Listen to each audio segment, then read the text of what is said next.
Let's go for it. Let's do this. And of course I crash.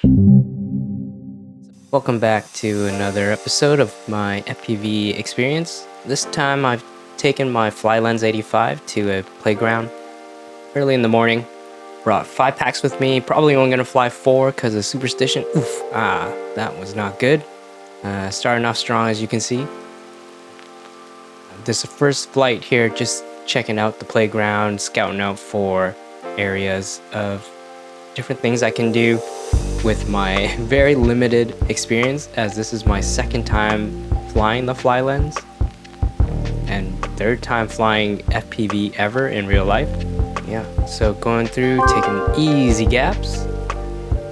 I see another easy gap here, which I decided to go through. Cleared it, but damn, that exit was sketchy. Figured I'd try go for a split S here, because that's what I've been set out to do. So, and holy shit, first crash.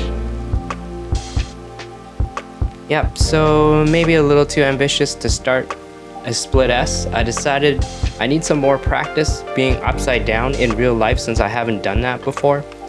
So I take myself up to the sky and flip myself upside down to see what that feels like. And boy, what a view. So one thing that I've started to notice is that it takes a lot more throttle than it did in The Sims to get myself propelled back up. And I think that has to do with prop wash, since I'm going through the same air that I've just propelled up in, or I'm going upside down in. So yeah, I've learned a lot about flying in real life that never translated in the sim. Just some more practice here. You can see, honestly, there's a lot of walk of, oh, cleared that gap, hell yeah.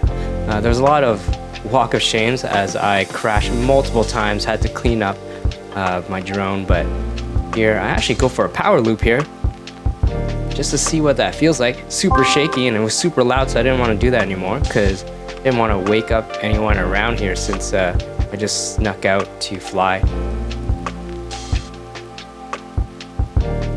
Yeah, one thing people don't talk about is just how much harder real life is compared to The Sims. Though maybe people do talk about it, but I never paid attention until I started doing it myself, and the risk of crashing just amplifies the I guess the amount of tension you feel.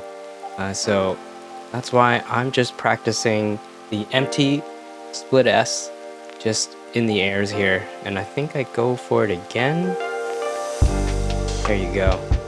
And holy crap, I just can't seem to recover, but we'll see how that goes as I keep practicing, because nope, whoa, almost crashed there. It was way too close to the ground. But so much fun flying through this playground. It had a lot of color to it, so I'm sure it'll pick up nice in the video here, and maybe for a future return when I'm better, because there's a lot of fun gaps I see that I could like or fly through. But for now, don't have the confidence at all. Everything looks way too small for me to fly with my noob eyes. So maybe a couple more empty split S here, just to practice.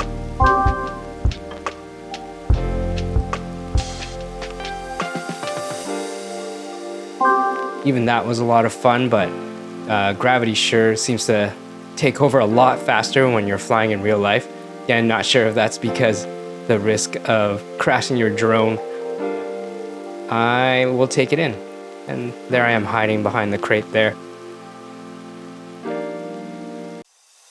Alright, so at this point I figured I got enough practice in. Maybe I should attempt to go for the split S on the bar that I crashed in. So I believe I try here a couple of times and realize I still suck. So, you know, it's maybe worth another shot, which I believe I go for by flying up super high and whipping it totally. So I think at this point I just will take the wins where I can, which is that I didn't crash. and maybe a couple more high up MT split S practice.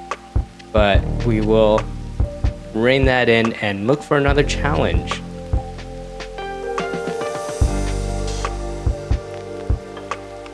After that, I figured maybe I should get over my fear of going through gaps, because I know I can fit through it. The Flylens is tiny, at least compared to these gaps, so I start practicing that, flying in slowly like I do in The Sims, and just learning what it looks like. But for some reason, it always feels like it's so small.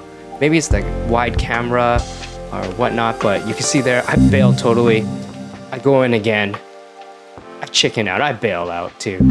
So we'll see. I'll fly back here, and I think, do I go for it? Let's go for it. Let's do this.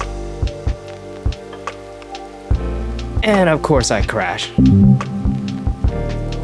Yep, I thought maybe it's better to practice some perching first. Perching is just flying up slow to a point that I want to land in, and then I will disarm. I found this nice little seat here that I can get in. One thing I didn't really get to see is that it is curved and like curved inwards, so that was kind of awkward, but I go for the perch here. And hey, I actually landed. And I disarm. And I try to take off, but ended up flipping myself over. So got to try out the turtle mode, learned about that, and yeah, that's kind of cool. That'll save me in the future when I upside down in a building or something I can't get to. So after that practice, I think I had enough practice, and we're gonna go for the gap again. Let's do this. Come in nice and slow. Make sure it's all center, and I clear it. So that felt great. And then, I don't know, I guess I went for it again.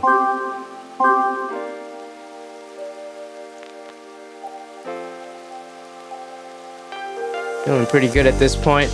Pretty sure I go in for, oh, nope. Anyways. Pretty sure I go in for one more gap here.